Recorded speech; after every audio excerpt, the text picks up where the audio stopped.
Nobody believed the flood was coming, especially not the president of our Homeowners Association. Looking back now, that's the part that still gets me.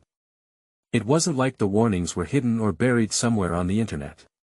The county had issued alerts, the weather reports kept getting worse, and even the old-timers who had lived beside that river for decades were quietly moving their valuables upstairs. But one person treated the whole thing like an inconvenience instead of a threat.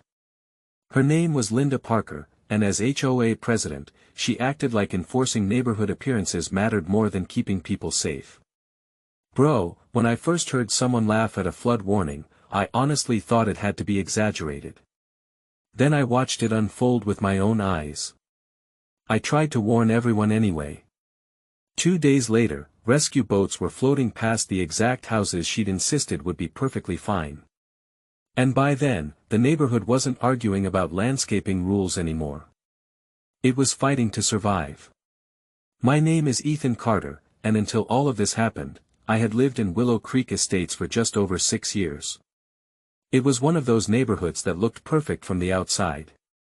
Every lawn matched, every mailbox was freshly painted, and every driveway seemed to have the exact same expensive SUV parked on it. If you drove through once, you'd probably think it was the kind of place where nothing ever went wrong. The truth was completely different. Behind all those perfectly trimmed hedges lived people who spent more time worrying about HOA violations than actual emergencies. That sounds dramatic, but after everything that happened, I genuinely don't think it's an exaggeration. Looking back, all the warning signs were there long before the storm clouds ever appeared. The HOA president, Linda Parker, had been in charge for nearly 4 years. During that time, she'd built a reputation that everyone knew but very few people challenged.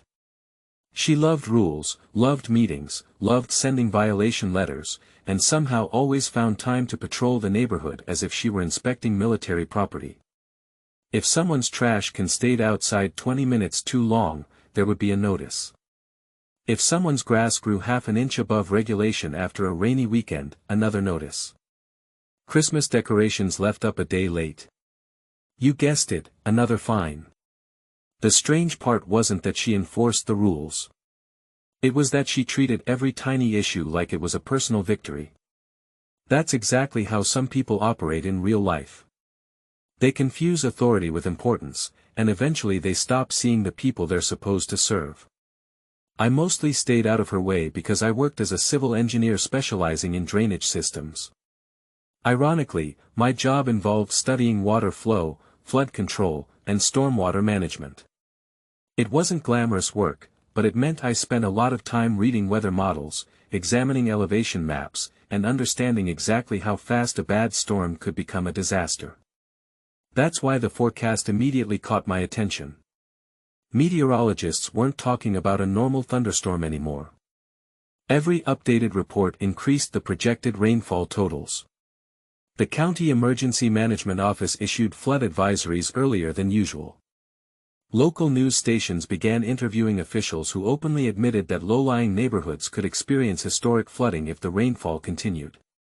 Bro, hearing professionals use words like historic and once in a generation immediately made me pay attention.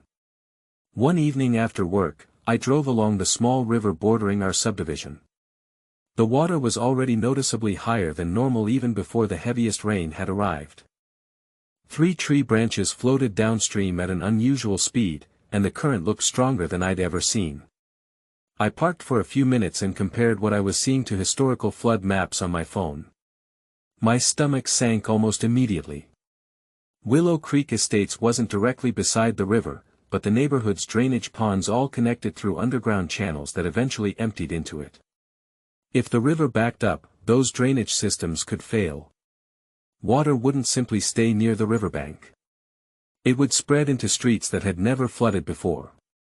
The next morning I emailed the HOA board, explaining my concerns in as much detail as possible. I wasn't trying to scare anyone. I attached publicly available county flood projections, weather updates, and recommendations suggesting residents move valuable belongings off first floors. I even volunteered to organize sandbag distribution if enough neighbors were interested. It seemed like common sense. Better to prepare for something that never happens than ignore something that does. Honestly, I expected a simple response thanking me for sharing the information. Instead, several hours later, every homeowner received an official HOA email from Linda. She claimed there was no verified emergency affecting Willow Creek Estates. She reminded everyone that unauthorized sandbags, temporary flood barriers, and protective plastic coverings would violate community appearance standards. She also warned that homeowners placing unsightly emergency materials in visible areas could face fines after inspections resumed. I actually had to read the email twice because I couldn't believe what I was seeing. The county was telling people to prepare for flooding, and our HOA president was worried about whether stacks of sandbags looked attractive from the street. The neighborhood Facebook group exploded almost immediately. Some residents agreed with me and posted links to official weather updates. For others sided with Linda, arguing that the media exaggerated every storm and that panicking would only make the neighborhood look bad. It became less about safety and more about pride. People didn't want to admit something serious could happen because that meant acknowledging our expensive, picture-perfect community wasn't as protected as everyone believed. That kind of thinking is dangerous because reality doesn't care about appearances. I spent the rest of the afternoon knocking on doors anyway. A handful of neighbors listened carefully and started moving boxes upstairs. An elderly couple thanked me for explaining the drainage maps because they had no idea their home sat in one of the lowest parts of the subdivision. A young family loaded family photo albums into their second-floor bedrooms after I showed them the projected water paths. Those conversations made me feel slightly better. At least some people were taking precautions. Then I reached Linda's house. She was outside directing landscapers to replace decorative flowers along the front entrance to the neighborhood, even though dark storm clouds were already gathering across the horizon. When she noticed me carrying printed flood maps, she didn't even try to hide the smirk on her face. She didn't ask about the data. She didn't ask what I had found. She simply laughed loud enough for everyone nearby to hear, treating my concern like the neighborhood's newest joke. That moment stuck with me because it wasn't just dismissal anymore. It was confidence. She genuinely believed nothing bad could happen, and unfortunately, a surprising number of people believed her too. As the sky turned darker that evening, the first heavy drops of rain finally began to fall, and none of us realized we had already crossed the point where preparation could still make all the difference. The rain didn't arrive all at once. At first, it was steady enough that people treated it like any other storm. The streets grew shiny, gutters filled, and thunder rolled in the distance every few minutes. By the next morning, though, something felt different. The rain never stopped. It didn't lighten up, and it didn't move on. It just kept falling hour after hour, as if someone had parked an endless storm directly over Willow Creek Estates. I checked the county rainfall reports before breakfast, and my heart dropped. We were already well above the normal monthly average, and the heaviest bands hadn't even reached us yet. Bro, that's the kind of update you never want to see because once the ground is saturated, every additional inch of rain becomes exponentially more dangerous. I walked outside and immediately noticed water collecting in places that had always stayed dry. The drainage pond near the entrance had risen several feet overnight, and instead of flowing away, the water was barely moving at all. That confirmed my biggest fear. The river downstream had backed up, leaving the entire drainage system with nowhere to send the runoff. It was like trying to pour more water into a sink with a clogged drain. Eventually, everything spills over. I started calling neighbors I'd spoken to the day before, urging them to finish moving valuables upstairs and prepare to leave if evacuation orders were issued. Some thanked me for the reminder. Others admitted they wished they'd started sooner. But plenty still insisted Linda had everything under control. Then the HOA sent another neighborhood-wide email. Instead of discussing emergency planning, Linda reminded residents that portable generators, utility trailers, and temporary storage containers were prohibited if visible from the street. She even included a sentence about maintaining the community's high visual standards, despite the weather. I genuinely couldn't believe what I was reading. 6 emergency vehicles were already responding to flooded intersections across the county, and somehow she was still focused on curb appeal. That email spread through the neighborhood faster than the storm itself, and for the first time, even people who usually defended her started questioning whether she understood how serious the situation had become. By late afternoon, the first street flooded. It wasn't dramatic at first, just a few inches creeping over the curb. Then another road disappeared beneath muddy water.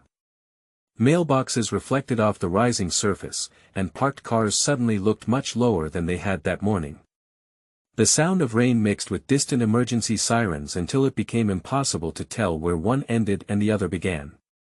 Standing on my front porch, watching the water inch closer to every driveway, I realized something that sent a chill through me. This wasn't the flood I had warned everyone about. This was only the beginning. By the second night, Willow Creek Estates no longer looked like the neighborhood everyone had been so proud of. Streets had transformed into fast-moving channels of muddy water, parked vehicles were partially submerged, and electricity began failing block by block. Emergency alerts echoed from countless phones, urging anyone in the affected area to seek higher ground immediately. Then the moment nobody expected finally arrived. Rescue boats entered the subdivision, weaving between street signs and floating trash bins where families had been walking just days earlier. I genuinely couldn't believe how quickly everything had unraveled. The biggest twist came when one of the first homes surrounded by floodwater belonged to Linda Parker. The same HOA president who had dismissed every warning now stood stranded on her second floor, waiting for emergency crews to reach her. No one celebrated seeing someone in danger, but the irony was impossible to ignore. The sandbags she had mocked were protecting several neighboring homes, while her own property had nothing slowing the rising water. Bro, this part was unbelievable because reality delivered consequences that no neighborhood meeting ever could. Watching rescue crews pull residents to safety, I realized the storm didn't care about titles, HOA authority, or perfectly maintained appearances. Nature had treated everyone exactly the same, and the choices made before the flood determined who was prepared when it finally arrived. When the floodwaters finally receded, the neighborhood looked nothing like the polished community it had once been. Linda quietly resigned as HOA president within weeks, and no one argued. The residents who had prepared recovered faster, proving that common sense always outweighs appearances. Sometimes, the greatest karma is simply letting reality reveal the truth. Looking back, this story proves one simple truth: ignoring expert warnings never changes reality, it only changes who pays the price. Bro, this entire situation still blows my mind because it all could have been avoided. If you enjoyed this story, don't forget to like, subscribe, and share for more unbelievable HOA karma stories every week.